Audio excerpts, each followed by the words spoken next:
رکھ۔ یہ وہ لوگ ہیں جو مشکلات میں صبر کرتے اور سچ بولتے اور عبادت میں لگے رہتے اور نیکی میں خرچ کرتے اور اوقات سحر میں گناہوں کی معافی مانگا کرتے ہیں۔ اللہ تو اس بات کی گواہی دیتا ہے کہ اس کے سوا کوئی معبود نہیں،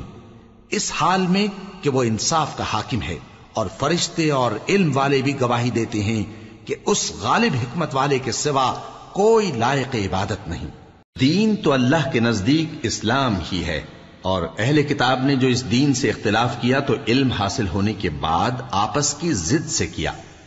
اور جو شخص اللہ کی آیتوں کو نہ مانے تو اللہ جلد حساب لینے والا ہے۔ اے پیغمبر، پس اگر یہ لوگ تم سے جھگڑنے لگیں تو کہنا کہ میں اور میرے پیرو تو اللہ کے فرمانبردار ہو چکے، اور اہل کتاب اور ان پڑھ لوگوں سے کہو کہ کیا تم بھی اللہ کے فرمانبردار بنتے اور اسلام لاتے ہو؟ پس اگر یہ لوگ اسلام لے آئیں تو بے شک ہدایت پالیں، اور اگر تمہارا کہا نہ مانے تو تمہارا کام صرف اللہ کا پیغام پہنچا دینا ہے، اور اللہ اپنے بندوں کو دیکھ رہا ہے۔ جو لوگ اللہ کی آیتوں کو نہیں مانتے اور انبیاء کو ناحق قتل کرتے رہے ہیں، اور جو انصاف کرنے کا حکم دیتے ہیں انہیں بھی مار ڈالتے ہیں، ان کو دکھ دینے والے عذاب کی خوشخبری سنا دو۔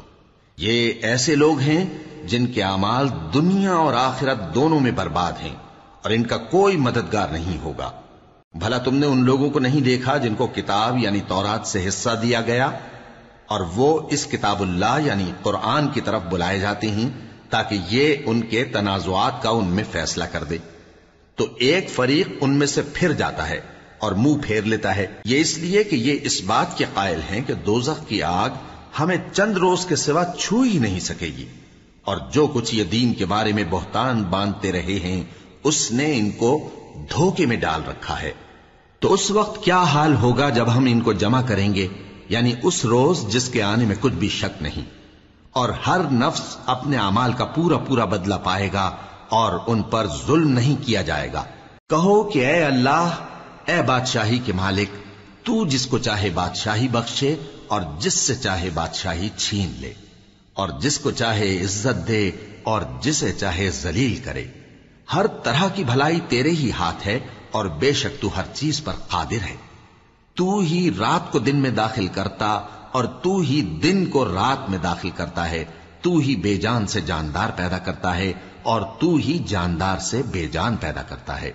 اور تو ہی جس کو چاہتا ہے بے حساب رزق بخشتا ہے۔ مومنوں کو چاہیے کہ مومنوں کے سوا کافروں کو دوست نہ بنائیں، اور جو ایسا کرے گا اس سے اللہ کا کچھ عہد نہیں۔ ہاں اگر اس طریق سے تم ان کے شر سے بچاؤ کی صورت پیدا کرو تو مذائقہ نہیں، اور اللہ تم کو اپنے غضب سے ڈراتا ہے، اور اللہ ہی کی طرف تم کو لوٹ کر جانا ہے۔ اے پیغمبر، لوگوں سے کہہ دو کہ کوئی بات تم اپنے دلوں میں مخفی رکھو یا اسے ظاہر کرو، اللہ اس کو جانتا ہے، اور جو کچھ آسمانوں میں اور جو کچھ زمین میں ہے اس کو سب کی خبر ہے، اور وہ ہر چیز پر قادر ہے۔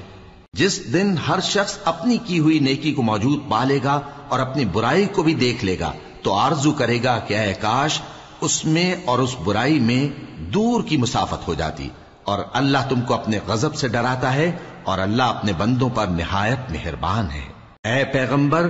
لوگوں سے کہہ دو کہ اگر تم اللہ کو دوست رکھتے ہو تو میری پیروی کرو، اللہ بھی تمہیں دوست رکھے گا اور تمہارے گناہ معاف کر دے گا، اور اللہ بخشنے والا ہے، مہربان ہے۔ کہہ دو کہ اللہ اور اس کے رسول کا حکم مانو، پس اگر وہ نہ مانے تو اللہ بھی کافروں کو دوست نہیں رکھتا۔